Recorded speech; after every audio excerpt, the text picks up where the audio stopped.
Hello everybody, ఇవాళ మనం reusable launch vehicles గురించి డిస్కస్ చేసుకోబోతున్నాం. అసలు ఈ రీయూజబుల్ లాంచ్ వెహికల్స్ అంటే ఏంటి, అసలు లాంచ్ వెహికల్స్ ఎన్ని ఉన్నాయి ఇండియాలో, ఇవన్నీ కూడా మనం ఇందులో డిస్కస్ చేసుకున్నాం.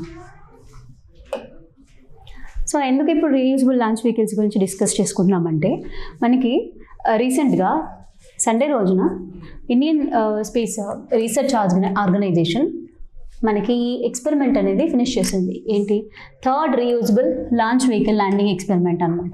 ఆల్రెడీ 2 times ఎక్స్పెరిమెంట్ చేశారు.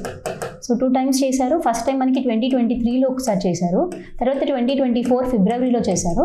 సో ఇప్పుడు థర్డ్ వన్ అనమాట, మనకి జూన్లో జరుగుతుంది. సో ఈ రీయూజబుల్ లాంచ్ వెహికల్ ఎక్స్పెరిమెంట్ అనేది లాస్ట్, అండ్ దాని తర్వాత దీన్ని మనకి స్పెసిఫిక్ అప్లికేషన్స్లో యూజ్ చేసుకోవడం జరుగుతుంది. సో అయితే ఇక్కడ మనకి ఈ రీయూజబుల్ లాంచ్ వెహికల్ అంటున్నాం కదా, దానికి ఒక నేమ్ ఉందన్నమాట, అది పుష్పక్. సో ఈ పుష్పక్ అనేది ఏంటంటే, రీయూజబుల్ లాంచ్ వెహికల్ ఎలా పనిచేస్తుందంటే, ఇనిషియలీ దీన్ని ఏం చేశారు ఎక్స్పెరిమెంట్లో, ఒక ఎయిర్ ఫోర్స్ చినూక్ హెలికాప్టర్, ఈ హెలికాప్టర్ ద్వారా ఒక ఆల్టిట్యూడ్కి దాన్ని తీసుకెళ్ళారనమాట. అంటే ఇనిషియల్గా మనం అట్మాస్ఫియర్లోకి with help of another object, ఇక్కడ మనకి చినూక్ హెలికాప్టర్ ద్వారా ఒక ఆల్టిట్యూడ్కి తీసుకెళ్ళాం. సో ఆ ఆల్టిట్యూడ్ నుంచి ఈ హెలికాప్టర్ ఈ రీయూజబుల్ లాంచ్ వెహికల్ని రిలీజ్ చేయడం జరుగుతుందన్నమాట. అలా రిలీజ్ చేశాక ఇది అటానమస్గా అక్కడ నుంచి మళ్ళీ ల్యాండ్ అవుతుంది సర్ఫేస్ మీద. సో ఇలా ఈ ఫంక్షనింగ్ అనేది జరుగుతుందన్నమాట. ఇది ఎంత ఆల్టిట్యూడ్ వరకు తీసుకెళ్లారంటే 4.5 కిలోమీటర్ ఆల్టిట్యూడ్కి తీసుకెళ్ళి అక్కడ నుంచి రిలీజ్ చేశారు. దాని తర్వాత పుష్పక్ అటానమస్గా క్రాస్ రేంజ్ కరెక్షన్ మాన్యూవర్స్ని ఎగ్జిక్యూట్ చేసుకొని రన్వేకి రీచ్ అయ్యి మనకి ప్రిసైజ్గా మనకి ల్యాండింగ్ రన్వేలో ల్యాండ్ అయిపోయింది అనమాట. సో ఇక్కడ దీని స్పీడ్ కనుక చూసుకుంటే, మనం ల్యాండింగ్ వెలాసిటీ చూసుకుంటే ఇది 320 km/hని ఎక్సీడ్ అయిందనమాట. జనరల్గా మనకి కమర్షియల్ ఎయిర్ క్రాఫ్ట్కి అయితే 260 km/h ఉంటుంది, అదే ఫైటర్ ఎయిర్ క్రాఫ్ట్స్కి అయితే 280 km/h ఉంటుంది. బట్ దీనికి మాత్రం ఈ రీయూజబుల్ లాంచ్ వెహికల్కి 320 km/h ఉందన్నమాట. సో ఇది టచ్ అయిన తర్వాత, ఈ ల్యాండింగ్ అయిన తర్వాత మెల్లమెల్లగా ల్యాండ్ టచ్ డౌన్ అయిన తర్వాత ఈ 320 km/h వెలాసిటీ ఏదైతే ఉందో దాన్ని మెల్లగా రెడ్యూస్ చేసుకుంటూ వచ్చిందనమాట. అయితే after touchdown, vehicle velocity was reduced to nearly 100 km/h using its brake parachute. After which landing gear brakes were employed for deceleration. అంటే స్పీడ్, ఈ వెలాసిటీ దీంతో వచ్చినప్పుడు టచ్ డౌన్ అయినప్పుడు అది మనకి డిసిలరేట్ అవుతూ ఉండాలన్నమాట. ఈ వెలాసిటీ అనేది తగ్గుతూ ఉండాలి, అలా తగ్గి మనకి 0కి రావాలి. సో అలా ఈ ఫంక్షనింగ్ అనేది జరుగుతుంది.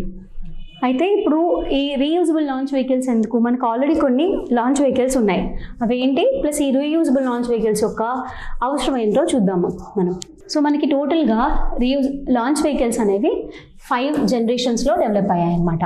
ఫస్ట్ది satellite launch vehicle 3 launch vehicle, దాని తర్వాత ఆగ్మెంటెడ్ శాటిలైట్ లాంచ్ వెహికల్, దాని తర్వాత పోలార్ శాటిలైట్ లాంచ్ వెహికల్, తర్వాత జిఎస్ఎల్వి మార్క్ 3, ఇది 5th జనరేషన్ అనమాట. సో అయితే ఇప్పుడు ఈ శాటిలైట్ లాంచ్ వెహికల్ మనకి ఇనిషియల్గా 40 kg పేలోడ్ని మాత్రం తీసుకెళ్ళగలిగేది. అండ్ ఇది మ్యాక్సిమం ఏ ఆర్బిట్ వరకు తీసుకెళ్ళాలంటే, మనకి జనరల్గా ఆర్బిట్స్ ఉంటాయి కదా, low earth orbit, middle earth orbit, దాని తర్వాత polar sun synchronous orbit and geostationary orbits, transfer orbits, ఇలా మనకి టైప్స్ ఆఫ్ ఆర్బిట్స్ ఉంటాయన్నమాట. అయితే ఈ ఆర్బిట్స్ మనకి ల్యాండ్ నుంచి ఒక్కొక్క డిస్టెన్స్తో ఉంటాయి. సో ఈ డిస్టెన్స్తో మనకి ఈ లాంచ్ వెహికల్స్ అనేవి పేలోడ్ని తీసుకెళ్లాలంటే దాని యొక్క కెపాసిటీ అనేది బిల్డ్ చేస్తూ రావాలన్నమాట. సో ఇనీషియల్గా మనకి టెక్నాలజీ పెద్దగా లేదు కాబట్టి ఫస్ట్ శాటిలైట్ లాంచ్ వెహికల్ని మనం తయారు చేసినప్పుడు అది ఓన్లీ పేలోడ్ని 40 kg పేలోడ్ని మాత్రమే తీసుకెళ్ళగలిగే స్ట్రెంత్ ఉండేది. అండ్ అది ఓన్లీ లో ఎర్త్ ఆర్బిట్ వరకు మాత్రమే ఈ పేలోడ్ని తీసుకెళ్ళగలిగేది అనమాట. సో ఇది మనకి ఫస్ట్ ఫ్లైట్ ఎప్పుడు జరిగిందంటే ఆగస్ట్ 1980లో జరిగింది. దాని తర్వాత ఆగ్మెంటెడ్ శాటిలైట్ లాంచ్ వెహికల్ అనేది వచ్చింది. దీని ఫ్లైట్ ఫస్ట్ టైం మనకి 1987లో జరుగుతుంది. అండ్ దీని పేలోడ్ కెపాసిటీ 150 kg అనమాట. అండ్ ఇది కూడా లో ఎర్త్ ఆర్బిట్ వరకే మనకి పేలోడ్ని తీసుకెళ్లేది. అండ్ ఇక్కడ ప్రొపల్షన్ టైప్స్ అనమాట, అంటే దేని ద్వారా ప్రొపల్షన్ జరుగుతుంది, ఓన్లీ ఆల్ సాలిడ్స్ ఉండేవి, ఇక్కడ ఆల్ సాలిడ్ ప్రొపల్షన్ జరిగేది. అయితే మనకి నెక్స్ట్ జనరేషన్లో వచ్చిన పిఎస్ఎల్వి పోలార్ శాటిలైట్ లాంచ్ వెహికల్స్లో పేలోడ్ పెరిగింది, దాని తర్వాత దీని యొక్క ప్రొపల్షన్ మోడల్ అనేది చేంజ్ అయిందనమాట. సో పేలోడ్ 1860 kg వరకు తీసుకెళ్ళగలిగింది. అండ్ ప్రొపల్షన్ చూసుకుంటే సాలిడ్ లిక్విడ్, మనకి పిఎస్ఎల్వి అనేది ఎప్పుడు చదువుకుంటాం కదా, పిఎస్ఎల్వి అనేది 4 స్టేజ్ లాంచ్ వెహికల్ అని చెప్పి. సో ఇక్కడ సాలిడ్ ఫ్యూయల్ ఆల్టర్నేట్గా ఉంటాయన్నమాట 4 స్టేజ్లో. ఫస్ట్ సాలిడ్, తర్వాత లిక్విడ్, తర్వాత సాలిడ్, తర్వాత లిక్విడ్, ఇలా ఉంటాయి ప్రొపల్షన్స్ ఈ 4 స్టేజెస్లో పిఎస్ఎల్విలో. అండ్ ఇది మనకి సన్ సింక్రోనస్ పోలార్ ఆర్బిట్లోని పేలోడ్ని పెట్టగలిగే కెపాసిటీ కలిగిందనమాట పిఎస్ఎల్వి. దాని తర్వాత జిఎస్ఎల్వి డెవలప్ అయింది. ఈ జిఎస్ఎల్వి మనకి పేలోడ్ని జియో సింక్రోనస్ ట్రాన్స్ఫర్ ఆర్బిట్ వరకు తీసుకెళ్తుంది. ఇది ఎంత ఆల్టిట్యూడ్ వరకు అంటే 35,786 కిలోమీటర్ అనమాట. ఇవన్నీ కూడా మనకి లోవర్ ఆర్బిట్ కానీ లేకపోతే ఇక్కడ సన్ సింక్రోనస్ పోలార్ ఆర్బిట్ కానీ హైట్స్ అనమాట, డిస్టెన్సెస్ ఇక్కడ రాసిన కిలోమీటర్స్లో. అండ్ అలాగే మనకి ఇక్కడ జియో సింక్రోనస్ ట్రాన్స్ఫర్ ఆర్బిట్ కూడా 35,786 కిలోమీటర్ డిస్టెన్స్లో ఉంటుంది. అండ్ ఈ జిఎస్ఎల్వి ఏదైతే ఉందో ఈ జిఎస్టీఓలో పేలోడ్ని పెట్టగలిగే కెపాసిటీ కలిగిందనమాట. పేలోడ్ని 2200 kg పేలోడ్ వరకు ఇది తీసుకెళ్ళగలదు. అండ్ ఇక్కడ ప్రొపల్షన్స్ చూసుకుంటే సాలిడ్, లిక్విడ్, తర్వాత క్రయోజెనిక్ అనమాట. సో ఈ 3 స్టేజ్ లాంచ్ వెహికల్ జిఎస్ఎల్వి. దాని తర్వాత మనకి ఏది ఉందంటే జిఎస్ఎల్వి మార్క్ 3. సో ఇది పేలోడ్ని 4000 kg వరకు తీసుకెళ్ళగలుగుతుంది.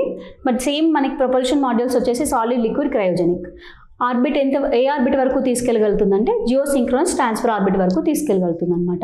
ఇక్కడ ఫస్ట్ ఫ్లైట్స్ ఇది 1987 చూసాక, ఇక్కడ పిఎస్ఎల్వికి ఫస్ట్ ఫ్లైట్ 1994లో, జిఎస్ఎల్వి ఫస్ట్ ఫ్లైట్ 2001లో, and GSLV mark 3 first flight 2017లో జరిగింది. అయితే పోలార్ శాటిలైట్ లాంచ్ వెహికల్ ఏదైతే ఉందో ఇది చాలా వరకు సక్సెస్ అయింది. సో ఫార్ మనకి 2 టైమ్స్ మాత్రమే ఇది ఫెయిల్ అయిందనమాట. కానీ జిఎస్ఎల్వి చాలాసార్లు ఫెయిల్ అయింది. అందుకే దీన్ని సటైరికల్గా నాటీ బాయ్ అని కూడా పిలుస్తారనమాట. సో ఇది బ్రీఫ్గా మనకి లాంచ్ వెహికల్స్ గురించి. అయితే ఆల్రెడీ లాంచ్ వెహికల్స్ ఉన్నాయి. ఇప్పుడు రీయూజబుల్ లాంచ్ వెహికల్స్ ద్వారా యూజ్ ఏంటి అనేది చూద్దాం. అండ్ దానికన్నా ముందు కొంచెం బ్రీఫ్గా అంటే సాలిడ్, లిక్విడ్, తర్వాత క్రయోజెనిక్ అని చెప్పుకున్నాం కదా. సాలిడ్ ఎందుకు వాడారు, దాని తర్వాత లిక్విడ్కి ఎందుకు షిఫ్ట్ అయ్యారంటే, యాక్చువల్గా సాలిడ్లో ఏమవుతుందంటే ఇప్పుడు ఫ్యూయల్ అంతా సాలిడ్ ఉంటే మనకి అఫ్కోర్స్ లైక్ కంప్రెస్ చేసుకొని తక్కువ స్పేస్లో ఫ్యూయల్ అనేది పెట్టవచ్చు. కాకపోతే ఇది బర్న్ చేసినప్పుడు ఏమవుతుందంటే, బర్న్ చేసినప్పుడు డస్ట్ పార్టికల్స్ ఎక్కువ రిలీజ్ అవుతాయి ఒకటి. రెండోది ఏంటంటే ఎనర్జీ డెన్సిటీ అనేది తక్కువ ఉంటుంది అనమాట. ఎనర్జీ డెన్సిటీ లిక్విడ్స్తో కంపేర్ చేసుకుంటే సాలిడ్ ఫ్యూయల్కి తక్కువ ఉంటుంది. సో అందుకోసమే మనకి సాలిడ్ లిక్విడ్ పెట్టారు. ఎందుకు, రెండింటిని బ్యాలెన్స్ చేసుకోవడానికి. దాని తర్వాత క్రయోజెనిక్ ఇంజన్స్ ఉన్నాయి. లేటెస్ట్గా మనకి సెమీ క్రయోజెనిక్ ఇంజన్ కూడా వచ్చింది. సో దీని గురించి ఒకసారి చదవండి డీటెయిల్గా. సెమీ క్రయోజెనిక్ అంటే ఏంటి, క్రయోజెనిక్కి సెమీ క్రయోజెనిక్కి డిఫరెన్స్ ఏంటి, ఎందుకు ఇక్కడ లిక్విడ్ హైడ్రోజన్ ఆక్సిజన్ వాడి ఇక్కడ మాత్రం కిరోసిన్ వాడుతున్నారు. సో వీటి గురించి ఒకసారి కామెంట్ సెక్షన్లో మెన్షన్ చేయండి అనమాట. ఇక్కడ ఎందుకు క్రయోజెనిక్కి సెమీ క్రయోజెనిక్కి డిఫరెన్స్ ఏంటి అనేది. నెక్స్ట్ రీయూజబుల్ లాంచ్ వెహికల్స్ వల్ల అసలు ఉపయోగం ఏంటి, ఎందుకు తీసుకొచ్చాము. Already 5 generations of launch vehicles ఉన్నా కూడా ఇంకా దీని గురించి ఎందుకు కన్సిడర్ చేస్తున్నామంటే, first of all cost effective. అంటే ప్రతిసారి మనము ఏ శాటిలైట్ లాంచ్ చేయాలన్నా ఇప్పుడు కూడా ఒక లాంచ్ వెహికల్ యూజ్ చేస్తాం. ఆ లాంచ్ వెహికల్ తర్వాత ఆ పేలోడ్ని స్పెసిఫిక్ ఆర్బిట్లో పెట్టిన తర్వాత అదేమవుతుందంటే మళ్ళీ సముద్రంలో పడిపోవడం లేకపోతే బర్న్ అయిపోవడం ఇలా జరుగుతుందన్నమాట. అంటే ఇక్కడ మనం ఏం అబ్జర్వ్ చేసుకోవాలంటే, ఒక లాంచ్ వెహికల్ అనేది ఒక స్పెసిఫిక్ మిషన్కి కానీ శాటిలైట్ కానీ యూజ్ చేసిన తర్వాత అది మళ్ళీ యూజ్ చేసుకోగలిగే స్కోప్ లేదు అనమాట.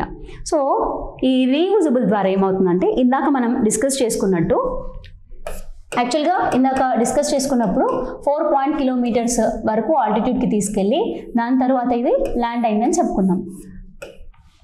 సో ఇక్కడ కూడా మనం శాటిలైట్ కానీ ఫ్యూచర్లో పేలోడ్ని కానీ పెట్టాలంటే ఒక స్పెసిఫిక్ ఆర్బిట్స్లో అక్కడ ప్లేస్ చేసి మళ్ళీ వచ్చి ఇవి ల్యాండ్ అవ్వాలి.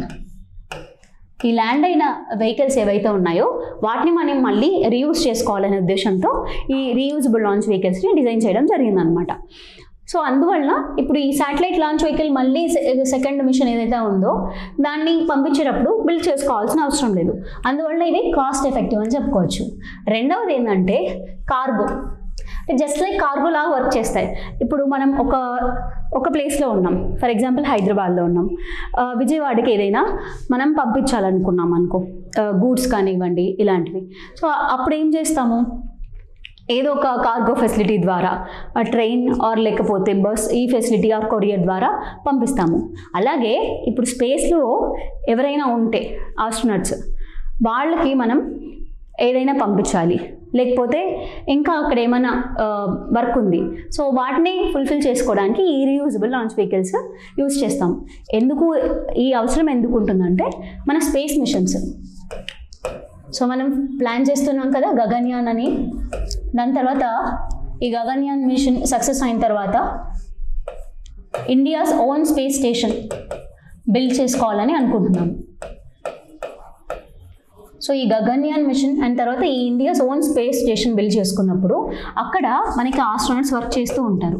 సో వాళ్ళకి అక్కడ నుంచి వాళ్ళకి ఏదైనా పంపించాలన్నా లేకపోతే అక్కడ నుంచి ఏవైనా తీసుకురావాలన్నా మనకి ఈ రీయూజబుల్ లాంచ్ వెహికల్స్ ఉంటే ఎంతో అవసరం ఉంటుంది అనమాట. అండ్ ఇంకా ఇదే కాకుండా ఇన్ఆర్బిట్ శాటిలైట్ ఫ్యూలింగ్ అనమాట. అంటే ఆల్రెడీ ఒకటి ఏదైనా పంపించాం, సో దానికి ఫ్యూయల్ అవసరం.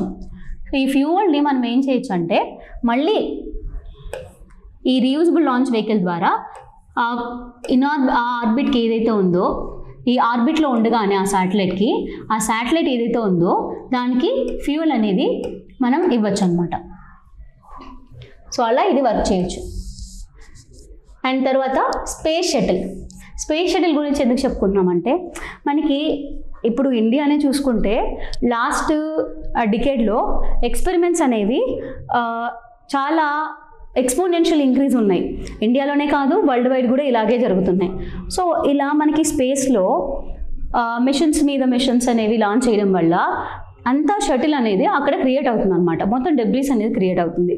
ఇప్పుడు సింపుల్ ఎగ్జాంపుల్ మనకి లో ఎర్త్ ఆర్బిట్లో చూసుకుంటే స్టార్లింక్ ప్రాజెక్ట్ పేరుతో మనకి లో ఎర్త్ ఆర్బిట్లో చాలా శాటిలైట్స్ని పెట్టడం జరిగిందనమాట.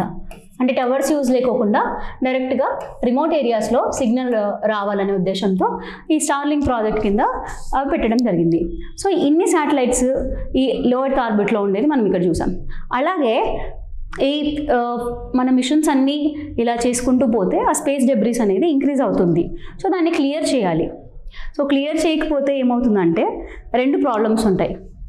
ఒకటి ఏంటంటే మనం ఇంకొక శాటిలైట్ ఏదైనా పంపించాలి అనుకున్నప్పుడు వాటి యొక్క పాత్లో ఇవి అడ్డుగా రావచ్చు అనమాట. సో అందుకని మనము ఇస్రో వాళ్ళు ఒక ప్రాజెక్ట్ కూడా తీసుకొచ్చారు. ప్రాజెక్ట్ నేత్ర కింద ఆల్రెడీ ఏదైనా డెబ్రీస్ ఉంటే దాన్ని ముందుగానే డిటెక్ట్ చేసి ఇన్ఫర్మేషన్ పంపిస్తారు. సో అలా మనకి అది ప్రాబ్లం అవ్వచ్చు.